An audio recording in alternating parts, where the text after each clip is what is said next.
Namaste friends, welcome to Prana TV, and this is the fourth of the series of videos we have been seeing. Now friends, today's topic will be meditation, and I would like to define meditation, and the definition is from the Collins English Dictionary. What it says is meditation as a deep and concentrated thinking or contemplation about something, especially about spiritualism or about a religion. The purpose of our exercise in Prana TV is not to seek spiritualism or religion, but to seek self and to know the self. Friends, in today's world where there is a lot of turmoil and misery, I think regular practice of meditation should help individuals to attain peace and tranquility. Not only that, meditation will also help to improve our immunity, improve our body's immunity.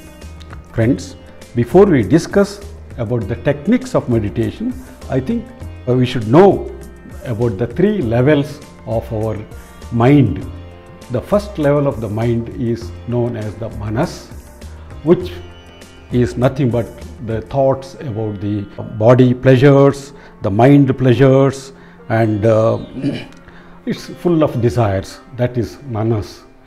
The next level or the mid level is the buddhi. Buddhi is the one which advises the manas what is right, what is wrong. That's the buddhi. It's up to the manas to take that advice from the buddhi level. The higher level is known as the chitta. Chitta, which records everything. It is nothing but a canvas on which everything, the paint, this, that, everything is put and recorded. So in other words, it's just a memory. That's the chitta. So what your buddhi advises, good or bad, all recorded in the chitta, and that is the memory. Friends, the goal of meditation is to transcend above all these three levels and go to the self-realization. When I say self-realization, that is to know myself. If I know myself, then I will have opened the window to know others.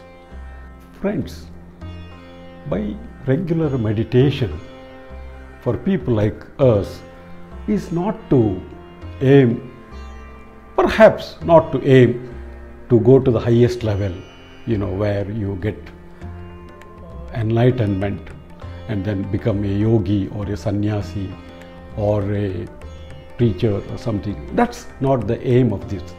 See, we are all sort of, middle, upper or lower middle class people living in the mundane world, and we have a family, we have children, we have parents, maybe perhaps grandparents. So it is the duty of the person in charge of the house, both in earning and otherwise, for the family. I should have a balanced mind where there is equilibrium, so that he can take everything, good or bad, tensions, everything in its stride, and does not lose his patience. He loves everybody, he balances his income, he pays his EMIs properly, he does not get involved himself in indebtedness, and so on and so forth. And then he also helps society to his capacity. This doesn't mean that we should try to become rich, not at all. Richness alone doesn't bring us happiness and comfort, not at all. We know that time and again, so many examples are there. So that's not the aim. It is to, like in samsara, that's the family, you have to be a sannyasi within the samsara. You have to be aloof. I'll give you a very classical example. It's the lotus. The leaves are above the surface, just above the surface, yet they are not wet. So that's the example. That's how we should be. Whether it's a father or a mother, whoever it is, that should be our attitude towards life, towards our family, towards our neighbors, towards our friends. You may ask me, what is the difference between prayer and meditation? Prayer is where you talk to God and you give Him a wish list or a shopping list. This prayer, of course, you can perform in a temple, in an open area, in your own house. Especially if you have a prayer room, you can do all those things there. Whereas in meditation, you will not be talking to God. God will come and talk to you. In meditation, you concentrate on God, if you believe in God's existence, or you keep your mind very quiet and thoughtless. There should be no thoughts in your mind, neither coming in nor going out nor being generated within, and this is called the thoughtlessness of the mind. That is meditation, and you must deeply concentrate on that aspect. Now, how and where and when, in what state you can engage in meditation? Ideally, it should be early morning or late evening, where your stomach is empty, and that's the best time, of course. Brahmi Muhurta and Goduli Muhurta, very good time. And then you must go to a quiet and clean place. The place should be half lit, not very bright, and ideally your own bedroom, just one corner of your bedroom you sit. And the sitting position should be very comfortable, like you see what I am doing now here. And this is the Sukhasana, and I already explained about this earlier. And your hands should be resting on your knees or kneecaps, and your hands should be in a locked position of the thumb and the index finger. This is called the Dhyana Mudra. And of course, you should be wearing very loose clothes for meditation, and the mobile, everything should be switched off. And this atmosphere, where this special place where people don't come and disturb you, that's important for meditation, and these are the prerequisites. And now, friends, you have to be very comfortable in this position, and then your head, your neck and your body should be in straight line, in one straight line and in alignment. But of course, there should be no tension in the body or muscles anywhere. You're totally relaxed, and then you have to take few deep breaths, like the pranayama breaths, in and out, okay, so that you are preparing now to go into meditation. Friends, if you have some physical illness, especially joint pain or body ache or headache, and you have something which is seriously bothering you in your mind, then that is not the ideal situation for meditation. You should avoid meditation. That's the mental preparation for meditation is very, very important. So, having said that, friends, now we will talk about the techniques of meditations. Broadly, there are two techniques. One, concentration and deep contemplation without any object in mind, and this is called the Nirguna meditation. Nirguna, no object, nothing. That's one thing. It's difficult, but some people prefer that. And whereas the most people, they prefer make their mind concentrate on some objects. You would have closed your eyes gently, and this is the Dhyana Mudra of your fingers, and you're straight and you're totally relaxed, and then you start meditating, start contemplating, go very deep into your own mind, and then see if you're not able to concentrate, then you can have an object in the mind. For example, a lamp, what we light, which the light, or a lamp, or you can have a lotus flower floating above the water level in the middle of a lake whose surface is very calm and quiet, You can think about that. You can also think about a rising sun. Maybe the rising sun coming from behind a hillock, or even a um, quiet and clean beach. So all these things, you can, any one of these you can have in your mind and focus your attention into that object. And this is the saguna, or with some object, saguna meditation. Okay, now friends, some people say that you concentrate on the middle of the forehead, or you concentrate the tip of the nose. You know, in this process, friends, what happens is your eyes are coming towards, there is a focusing.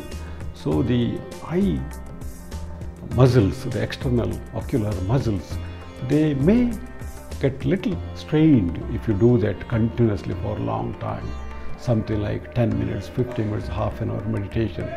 So that's why what you can do, friends, really look straight ahead, parallel, so that there is no strain on the eyes, and then start concentrating either on no object, nirguna, or with some object, saguna.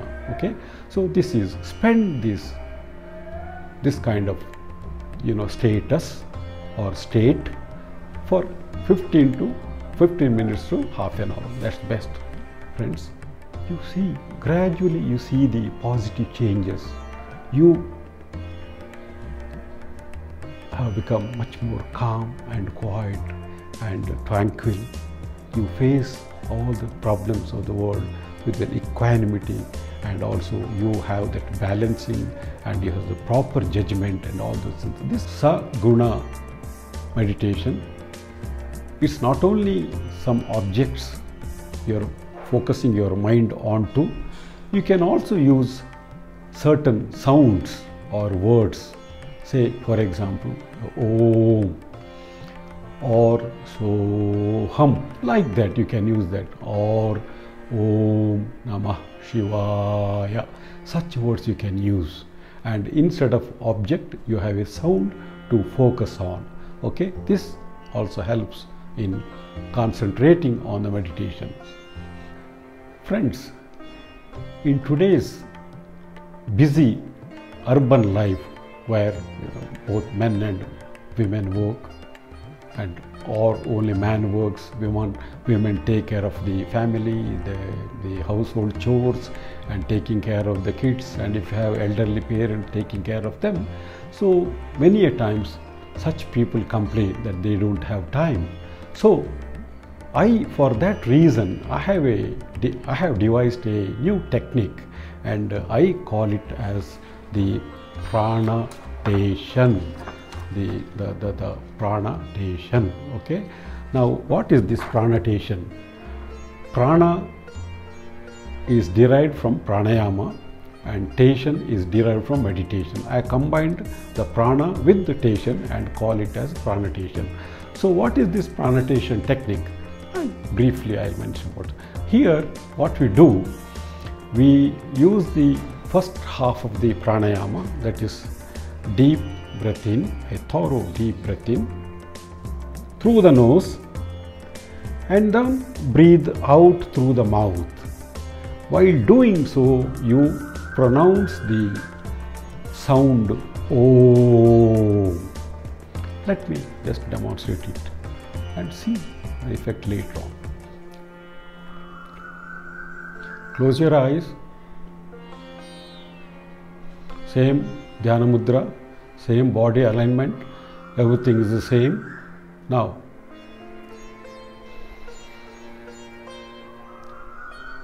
Om.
Friends, this is prana meditation.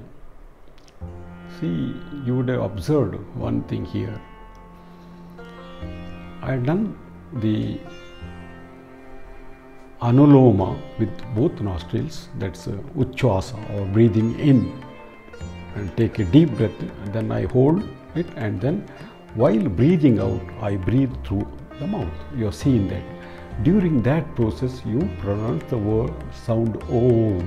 This sound Om cannot be pronounced when you are breathing in. It has to be done only while breathing out. So this is the viloma, but through the mouth, not through the nose. Okay. Now you would have observed, when you say Om, there is a vibration, and that vibration reaches your brain or your mind. That's the beauty of this word Om. Let's not attach anything else for this word Om. It basically to help you to achieve pranatation. Okay, friends? And then you would also observe that I was slowing down as I was concentrating. Initially, this sound is just a vehicle to concentrate upon. But beyond that, after certain stage, you don't need any vehicle, neither an image nor a sound. Okay? You become nirguna.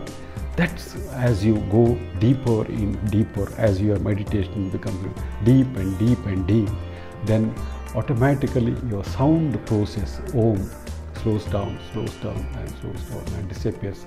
This is the beauty of this pranatation. So friends, that's enough regarding the meditation. I gave you the definition. I told you different types, like the prayer, difference between the prayer and the meditation, and different techniques of meditation, and my own.